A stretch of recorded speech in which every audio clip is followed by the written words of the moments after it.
자, 그럼 이게 왜 문제가 되는지 강동원 기자와 지금부터 따져보도록 하겠습니다. 자, 강 기자. 예.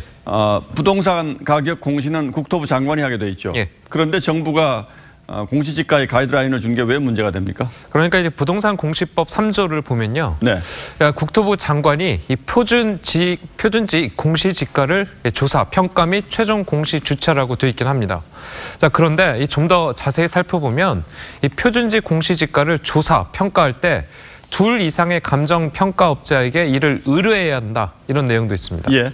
자, 다시 말해서 공시는 국토부 장관 이름으로 하지만 지가를 산정하는 것은 이 감정평가사의 고유 업무라는 거죠. 이 전문가의 말 직접 들어보시겠습니다. 예. 누가 최종적인 주체다.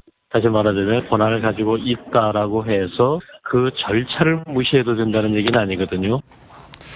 자, 그러니까 지가를 결정하는 건 감정평가사들이 하는 거다 이 얘기죠. 예. 그럼 어떻게 결정이 됩니까? 그러니까 공시지가를 결정하는 거는 이제 감정평가 법인들이 이제 참여를 합니다.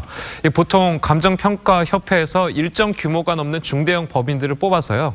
하나의 필지에 2곳 이상의 감정평가 법인이 평가하게 됩니다. 자, 그렇게 해서 평가 금액이 각각 나오게 되면 이 국토부가 평균을 내서 가격을 고시하게 되는 거죠. 그런데 앞 리포트를 보면 예.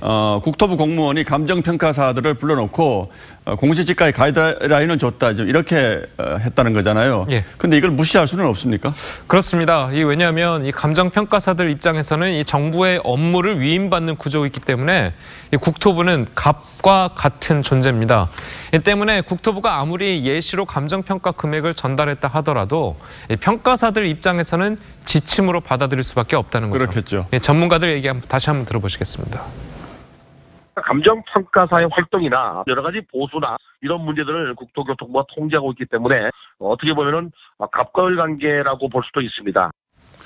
그런데 정부가 이 3.3제곱미터당 1억 원이 넘는 고가의 땅을 굳이 지목해서 예시로 된 건 그건 왜 그랬을까요? 그러니까 이 정부가 앞으로 4, 5년에 걸쳐서 이 전국 표준지 공시지가를 이 시세의 70% 수준으로 올릴 예정이죠.